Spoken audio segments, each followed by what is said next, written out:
Shalom, giving honor and praise to the Creator and the Maker of heaven and earth. We're going to start in Psalms 113, verse 4. The Most High is high above all nations. His glory is above the heavens. Who is like unto the Most High, our power, that is enthroned on high, that looketh down low upon heaven and upon the earth? There's none that's like unto the Most High, Eloheinu, Yah Eloheinu. There's none like unto the Most High. So that's a question that's asked in Psalms. The answer is that Ein Kimo Yah Eloheinu. There is none like unto the Most High, our God. So let that be noted and understood.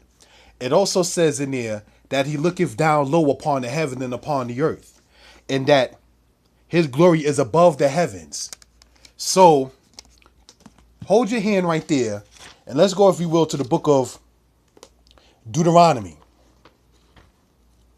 We are in the scriptures in the book of Deuteronomy, chapter 4, so we can gain an understanding concerning this kind of matter. All right, and here's what we read. Deuteronomy, the 4th chapter, we are in verse 6.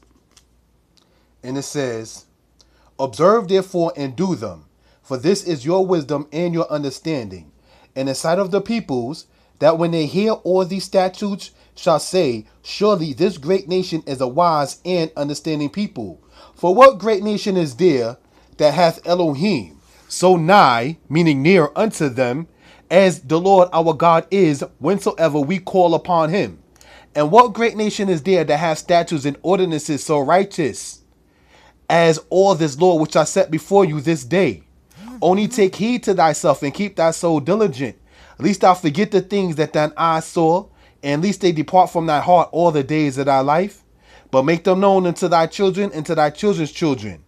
So one of the things to be pointed out emphatically, it says, "What nation is there that hath the Most High so near unto them as the Lord our God is, whensoever we call upon him?" That's in Deuteronomy chapter 4, verse 7. There is no nation like the nation of Israel that has that close connection to the Most High, whensoever Israel calls upon the Most High. Now let's go, keeping that in mind, let's go to Acts chapter 4, verse 12, so we can see an issue between what is considered messianic brothers and non-messianic brothers. We are in Acts chapter 4, verse 12.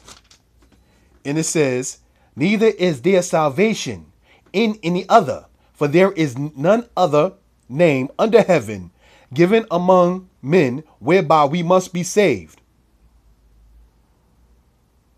Now when they saw the boldness of Peter and John, and perceived that they were unlearned and ignorant men, they marveled, and they took knowledge of them that they had been with Jesus.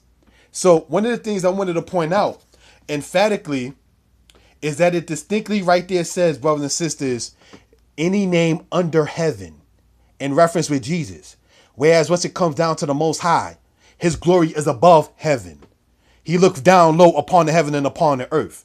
And no nation has the connection to the Most High like the nation of Israel does, whensoever we call upon Yah, our King. So that's very, very important to let that be noted and understood.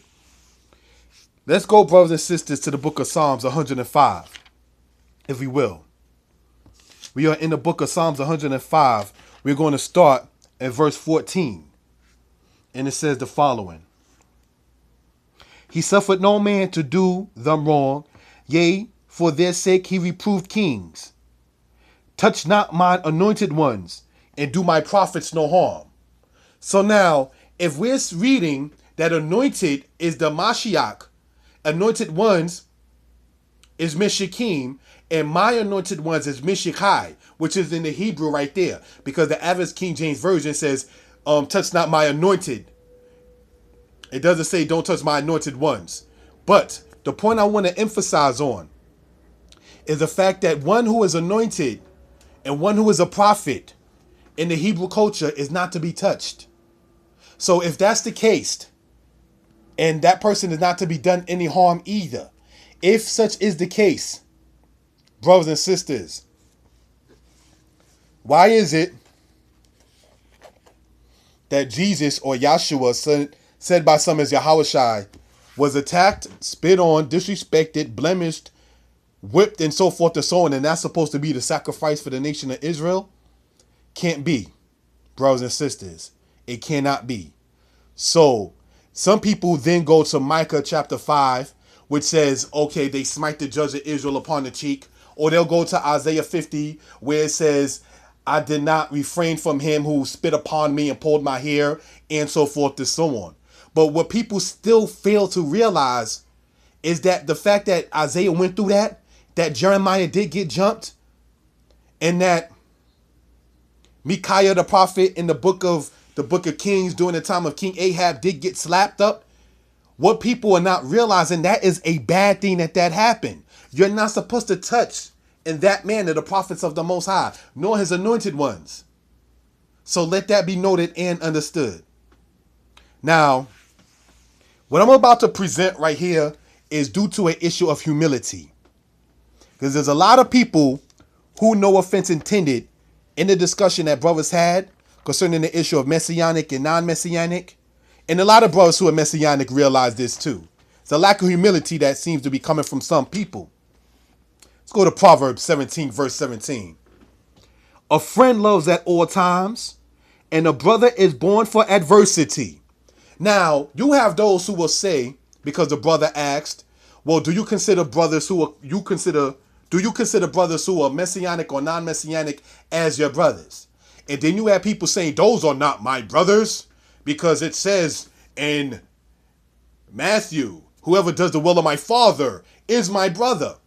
But the will of the Father is to keep the commandments. Even when you go in the New Testament, those who don't keep the commandments are called dogs when you go to Revelation. And when you go into the book of 1 John, it says that we love God by keeping his commandments, and his commandments are not grievous. And God only spoke in what is called the Old Testament, giving laws, statutes, and commandments. So let that be noted and understood. All right. So now, one of the things I wanted to point out is that you had those who will say that people who are considered non-messianic, which is another term that somebody else made up in their haughtiness and their arrogance to try to put their brothers down, by saying, you're not my brother. Okay, let's see what the scripture says. Let's go to Deuteronomy chapter 25, verse 1. Because we won't let the scripture speak.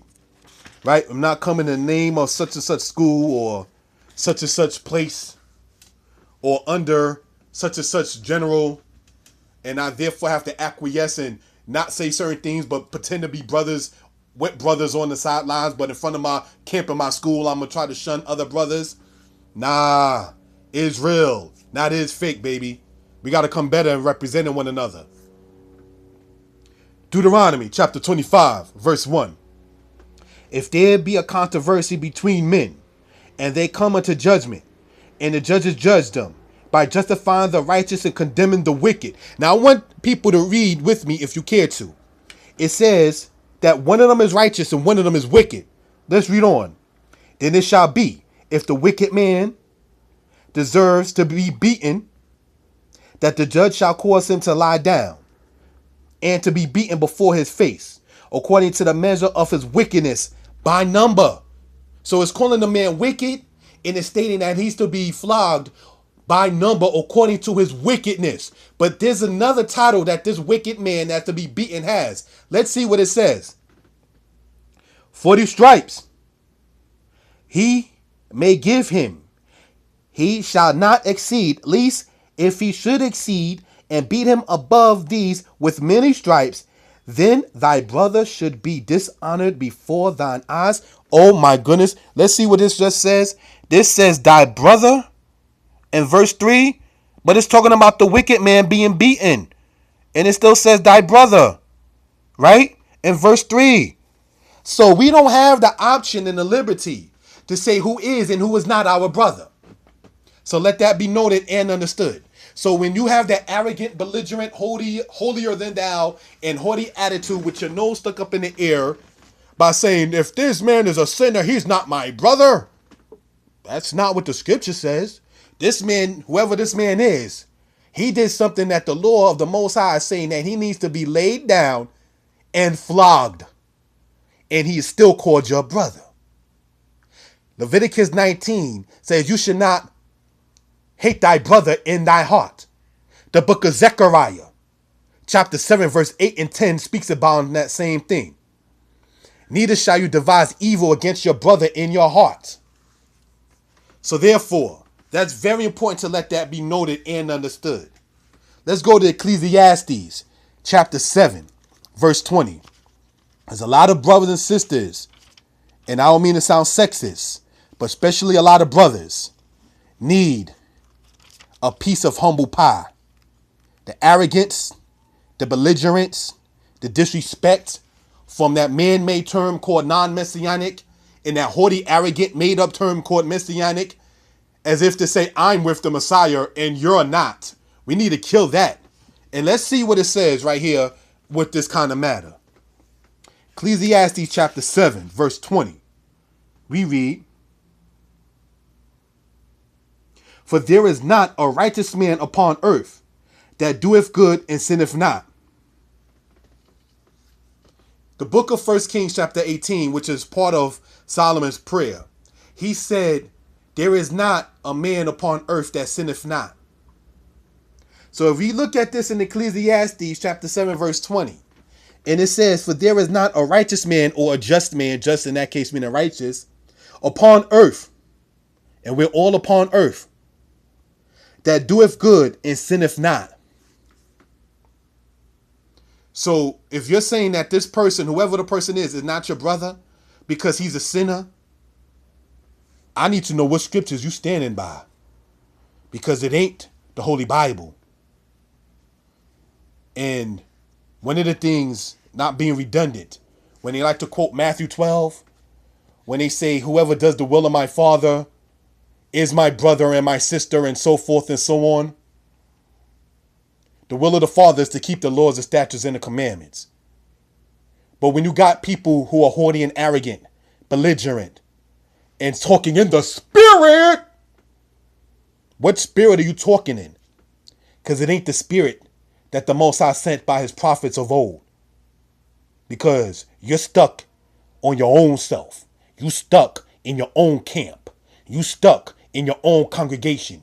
You stuck in just that. You're backsliding. You're stagnant. And it's not a good thing. It's a very unprofitable thing. It's a very belligerent, haughty, arrogant, nasty, disrespectful thing. And a lot of brothers who are considered messianic know that that's wrong. But because that's their man in faith, they're not going to say nothing against that, to side with the quote-unquote non-messianic. And then we wonder why some of the blessings that we hope to have come to us don't come to us as brothers and sisters. Because we rest judgment verbally.